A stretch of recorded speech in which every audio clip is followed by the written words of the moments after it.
नमस्कार, भारत के पहले digital mobile news channel metro TV में आपका स्वागत है। मैं हूं अनामिका। बुलेटिन की शुरुआत करते हैं आज की हेडलाइन से। यूपी के बाद अब पंजाब कांग्रेस में भी बगावत। पूर्व मुख्यमंत्री अमरिंदर सिंह ने पार्टी के रणनीतिकार प्रशांत किशोर के खिलाफ खोला मोर्चा। और दिल्ली में एमसीडी उपचुनाव के लिए हो रही वोटिंग। आप और बीजेपी के बीच कांटे की टक्कर। सत्तारूढ़ आम आदमी पार्टी पहली बार आजमा रही किस्मत। बीजेपी में शामिल होंगे उत्तराखंड कांग्रेस के बागी विधायक। अध्यक्ष अमित शाह से मुलाकात के बाद बिना शर्त शामिल होने को तैयार।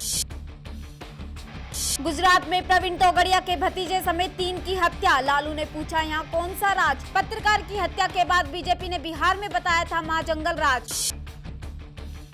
बिहार के आरजेडी सांसद तस्लीमुद्दीन ने की पीएम मोदी की तारीफ। सीएम नीतीश कुमार को जमकर कोसा, कहा बिहार में नहीं है सुशासन। और अब देखते हैं आज की 5 बड़ी खबरें।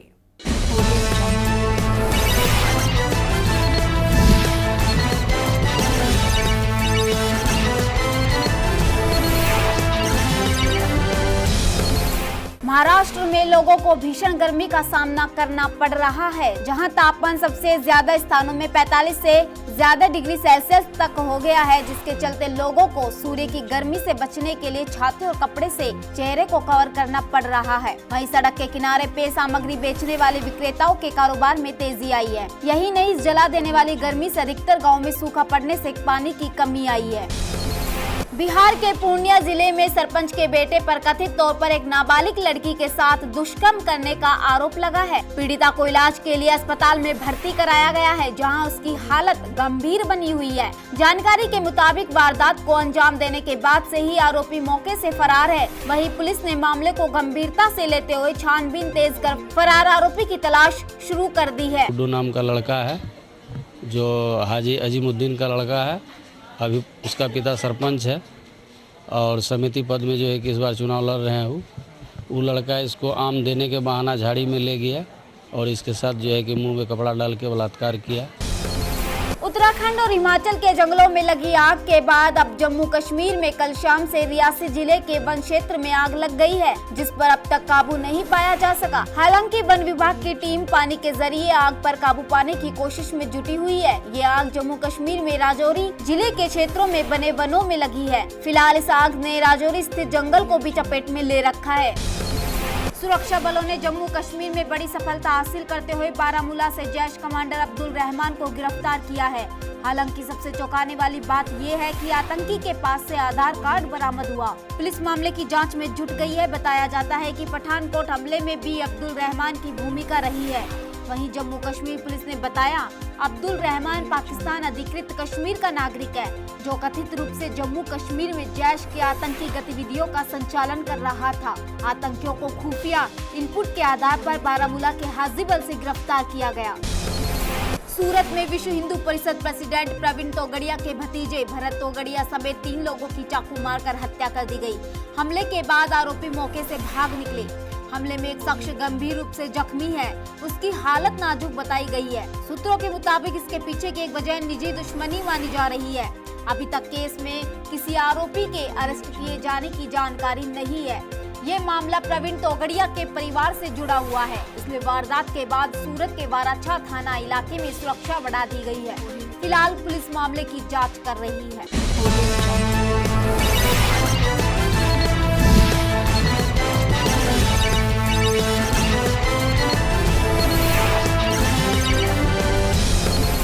अब फटाफट नजर डालते हैं कुछ और बड़ी खबरों पर।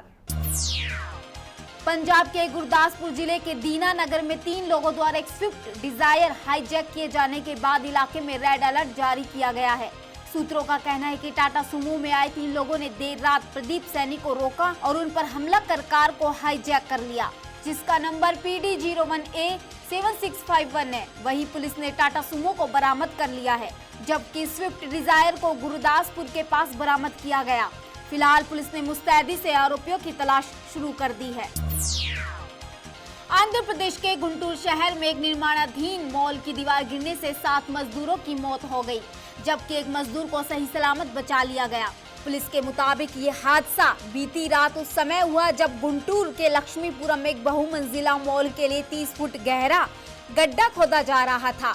हादसे के समय वहां 8 लोगों के मौजूद होने की आशंका जताई जा रही है। सीएम एन चंद्रबाबू नायडू ने उप मुख्यमंत्री एन चिन्ना राजपन्ना को गुंटूर पहुंचकर हालात का जायजा लेने का निर्देश दिया है। बिहार के सिवान के पत्रकार राजदेव रंजन की शुक्रवार की शाम अपराधियों द्वारा निर्मम हत्या किए जाने के विरोध में नालंदा और शेखपुरा जिले के पत्रकारों ने शनिवार की शाम कैंडल मार्च निकाला। ये कैंडल मार्च श्रम कल्याण केंद्र से निकलकर हॉस्पिटल मोड़ और कागजी मोहल्ला होते हुए वापस हॉस्पिटल मोड़ पर पहुंचकर सभा में तब्दील हो गया। इस मौके पर पत्रकारों ने इस घटना में शामिल अपराधियों की कड़ी सजा देने और मृतक के परिजनों को 25 लाख रुपए मुआवजा देने की मांग के साथ सुरक्षा की गारंटी की बात कही। आंध्र प्रदेश के हैदराबाद में शनिवार को पुलिस ने लुटेरों के 2 गिरोह का भंडाफोड़ किया। पुलिस ने आरोपियों से 33 लाख रुपए जब्त कर लिए हैं। इतना ही नहीं, गिरोह से 2 कारें, 2 ब्रीफकेस, ताले का गुच्छा और मोबाइल फोन भी बरामद कर लिया गया है। आपको बता दें कि पुलिस ने ये कार्रवाई जानकारी मिलने के बाद आंध्र प्रदेश, तमिलनाडु और तेलंगाना के राज्यों में कर 2 गिरोह को गिरफ्तार किया है।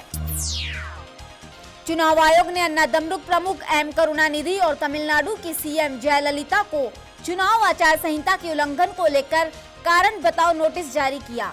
आयोग ने कहा कि इनके चुनाव घोषणा पत्र इसके दिशा निर्देशों का पूरी तरह से पालन नहीं करते हैं। चुनाव आयोग ने उन्हें शाम 5 बजे तक जवाब देने का समय दिया है, जिसमें उन्हें आयोग के दिशा निर्देशों का पालन नहीं करने को लेकर अपने रुख को स्पष्ट करना है। साथ ही इन दलों को घोषणा पत्र में किए गए वादों का औचित्य बताना है। आयोग ने चेतावनी दी कि अगर दोनों नेता कारण बताओ नोटिस का जवाब नहीं देते हैं तो ये उनके दलों के खिलाफ आगे की उचित कार्रवाई करेगा। दिल्ली नगर निगम के 13 वार्डों में उपचुनाव हो रहे हैं, जिसमें सुबह से मतदान शुरू हो गया। दिल्ली विधानसभा चुनाव में 70 में से 67 सीटें जीतने वाली आम आदमी पार्टी पहली बार एमसीडी चुनाव में किस्मत आजमा रही है। उपचुनाव में 6 लाख से ज्यादा मतदाता अपने मताधिकार का इस्तेमाल करेंगे।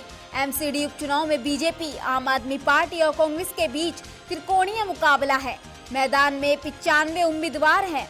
2017 में होने वाले एमसीडी चुनाव से पहले उपचुनाव को राजनीतिक दलों के लिए एक अग्नि परीक्षा माना जा रहा है। निगम में सत्तारूढ़ बीजेपी और कांग्रेस अपनी अपनी जीत का विश्वास जता रही है, जबकि आप विधानसभा चुनाव की तरह अपना प्रदर्शन दोहराना चाहती है।